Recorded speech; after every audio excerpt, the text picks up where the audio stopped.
नमस्कार मित्रांनो, साई प्रभा या चॅनलमध्ये आपलं स्वागत आहे। मित्रांनो, आज आपण श्री नवनाथ कथासार या अध्यायाचा पुढील अध्याय घ्यायचा अगोदर आपण जाणून घेऊया की श्री नवनाथ कथासार ही पोथी वाचल्याने त्यापासून आपल्याला काय फायदा आहे आणि त्याचं महत्त्व काय आहे।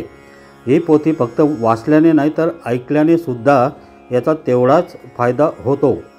तर मित्रांनो, श्री नवनाथ कथासार या ग्रंथात एकूण 40 अध्याय आहेत। यातील प्रत्येक अध्याय एका विशिष्ट फलप्राप्तीसाठी आहे। ते या ग्रंथाच्या 40व्या अध्यायात सांगितलेले आहे। पूर्ण श्रद्धेने व भक्तिभावाने संकल्प करून तसेच नवनाथांना शरण जाऊन केलेलं पठणाचे किंवा श्रवणाचे दिव्य अनुभव निश्चित येतात।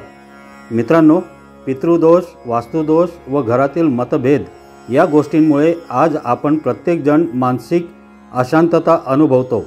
प्रत्येकाला काही ना काही समस्येने घेरलेले आहेच आणि प्रत्येकजण त्रस्त आहे।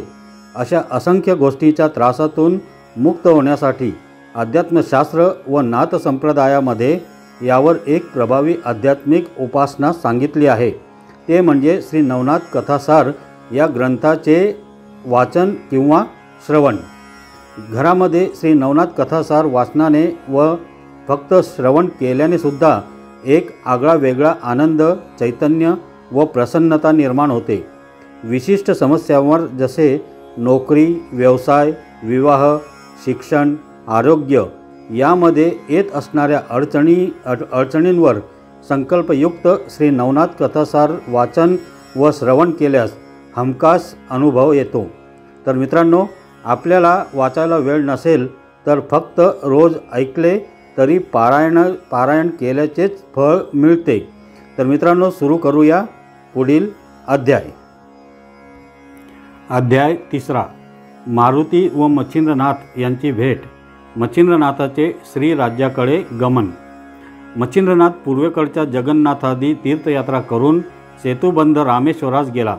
तेथे मारुती स्नान करून बसणार तोच पाऊस पडू लागल्यामुळे तो आपणास राहावयाकरिता दरडी उकरून गुहा करू लागला। हे मारुतीचे कृत्य पाहून मच्छिंद्रनाथास विस्मय वाटला। त्याने मारुतीला म्हटले की, मर्कटा, तू अगदीच मूर्ख आहेस। शरीराच्या संरक्षणाकरिता तू आता सोय करीत आहेस। अरे, पाऊस एक सारखा सपाटून पडत आहे। आता तुझे घर केव्हा तयार होईल? घरास आग लागल्यानंतर विहीर खणावयास लागावे, तद्वता पाऊस पडत असता तू आता घराची तजवीज करतोस हे काय? असे मारुतीला मच्छिंद्रनाथाने म्हटल्यानंतर तू असा चतुर दिसतोस तो कोण आहेस? म्हणून मारुतीने मच्छिंद्रनाथास विचारले। तेव्हा मी जती आहे व मला मच्छिंद्र म्हणतात, असे त्याने उत्तर दिले। त्यावर तुला जती असे लोक कोणत्या अर्थाने म्हणतात, असे मारुतीने मच्छिंद्रास विचारले। तेव्हा माझा शक्ती प्रताप पाहून लोक मला जती म्हणतात, असे त्याने उत्तर दिले। त्यावेळेस मारुती म्हणाला, आजपर्यंत आम्ही एक हनुमंत जती आहे असे ऐकत होतो। असे असता तुम्ही एक नवीनच जती एकाएकी उत्पन्न झालात। पण आता ते कसेही असो, मी काही दिवस मारुतीच्या शेजारी होतो। यास्तव त्याच्या कलेचा 1000वा हिस्सा माझ्या अंगी महान प्रयासाने आला आहे। तो मी या समयी तुला दाखवितो। त्याचे निवारण कसे करावे ते तू मला दाखव, नाही तर जती हे नाव तू टाकून दे। याप्रमाणे मारुतीने मच्छिंद्रनाथास किंचित लावून म्हटल्यानंतर त्याने उत्तर दिले की, तू मला कोणती कला दाखवित आहेस ती दाखव, तिचे निवारण श्री गुरुनाथ करील। हे ऐकून मारुतीस अत्यंत राग आला।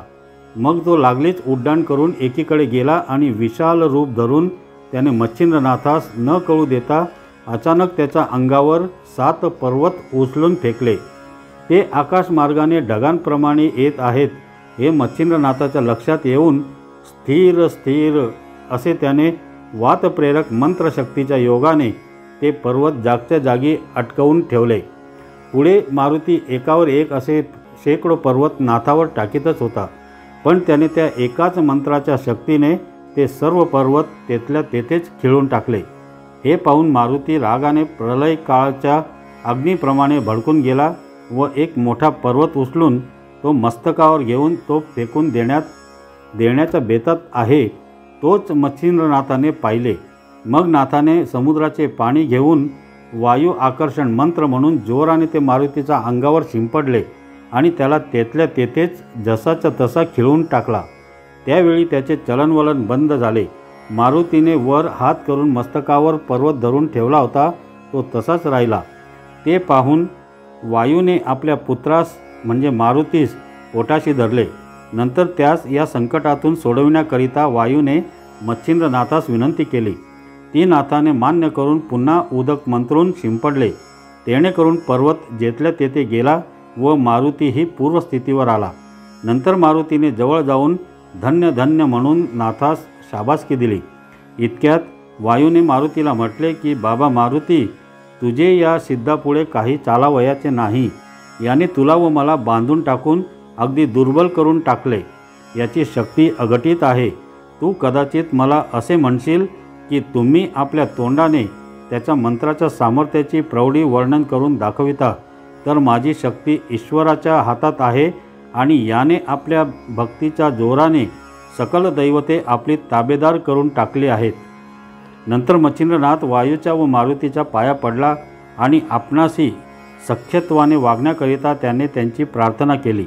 तेव्हा ते दोघे नाथास प्रसन्न चित्ताने म्हणाले की तुझ्या कार्याकरिता आम्ही उभयता झटून तुला सर्व प्रकारचे सहाय्य करू व पाहिजे तसे करून तुला सुख देऊ।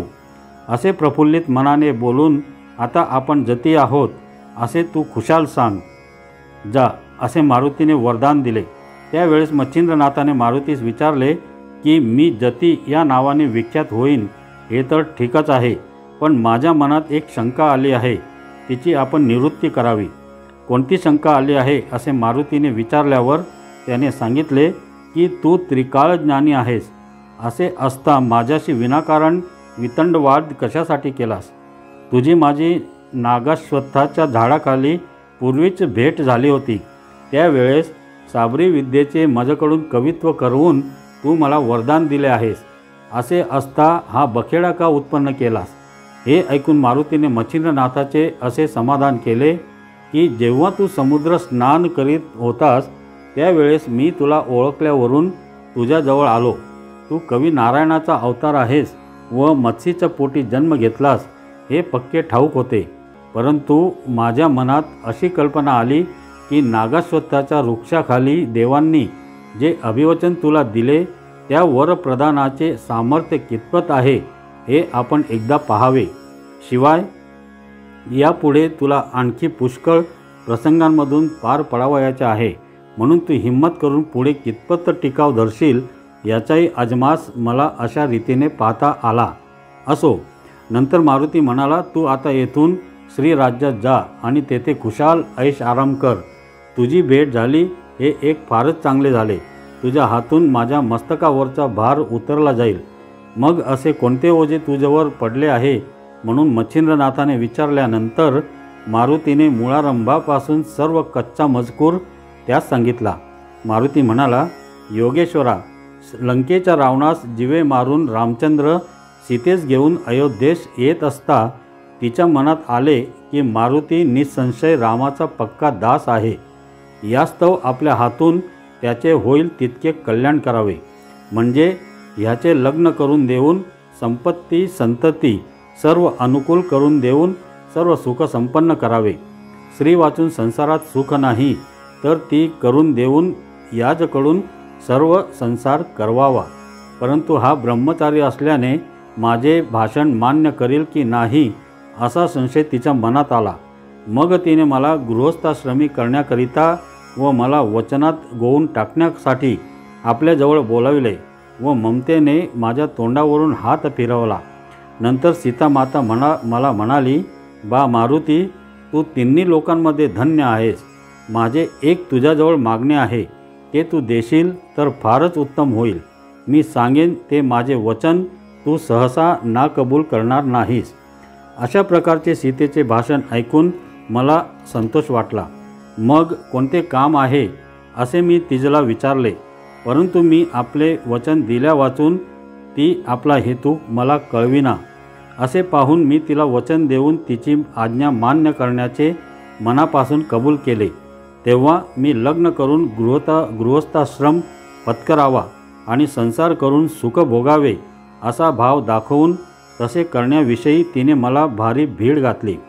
तेव्हा मी महत् संकटात पडलो व खिन्नवदन होऊन उगीच बसून राहिलो। तेव्हा तिने रागाने माझ्याकडे पाहिले व मला सांगितले की तू अगदी दिलगीर होऊ नको। श्रीराज्यातल्या सर्व स्त्रिया तुझ्याच आहेत, परंतु यातील मख्खी अशी आहे की तुला व मला 4 चौकडीस जन्म घ्यावयाचा असतो।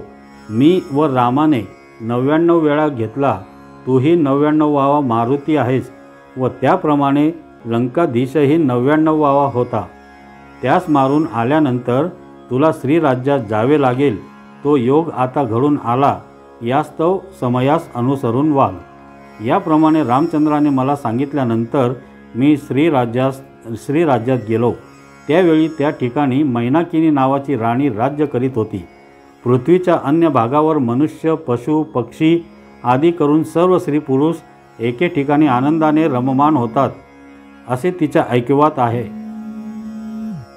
ही कल्पना मनात उद्भवताच तिच्या अंगाची लाही लाही होऊन गेली। मग प्रत्यक्ष मारुतीचा संग घडावा म्हणून ती अनुष्ठान करू लागली। आपल्या शरीराचे मांस तोडून तिने अग्निकुंडात माझ्या नावाने आहुती दिल्या। असे अनुष्ठान तिने 12 वर्षपर्यंत केले। त्यामुळे तिच्या अंगावरचे सारे मांस संपले, तरीही तिचा निश्चय ढळेना। असे पाहून मी तिला प्रसन्न झालो। त्यावेळी ती माझ्या पाया पडून मनोरथ पूर्ण करण्याकरिता विनंती करू लागली। तेव्हा तुझा कोणता हेतू आहे म्हणून मी तिला विचारले। तेव्हा ती मला म्हणाली की मारुती, तुझ्या बुभुक्कारापासून येथील सर्व स्त्रिया गर्भिणी राहतात। यास्तव तू येथील स्त्रियांचा प्राणनाथ ठरतोस, तेणेकरून सर्वांना सुख होते। परंतु माझ्या मनात तुझ्याशी प्रत्यक्ष मैथून करावे असे आहे। ही माझी इच्छा तू पूर्ण कर। मैथुनाची पद्धत तिन्ही लोकात चालत असता तो प्रसंग आम्हास स्वप्नात सुद्धा नसावा अशी आमच्या कर्माची स्थिती आहे। तर तू ते सुख आम्हास प्रत्यक्ष दे, असा तिने आपला अभिप्राय मला सांगितला। नंतर मी तिला सांगितले की ब्रह्मचर्य व्रत मी कडक पाळतो, असा माझा डंका सर्वत्र गाजत आहे। यास्तव ही गोष्ट माझेकडून घडावयाची नाही। आता तुझे मनोरथ पूर्ण करण्याकरिता मच्छिंद्रनाथ येथे येईल। तो तुझ्या मर्जीनुरूप वागेल। तो मच्छिंद्रनाथ साक्षात कवी नारायणाचा अवतार होय।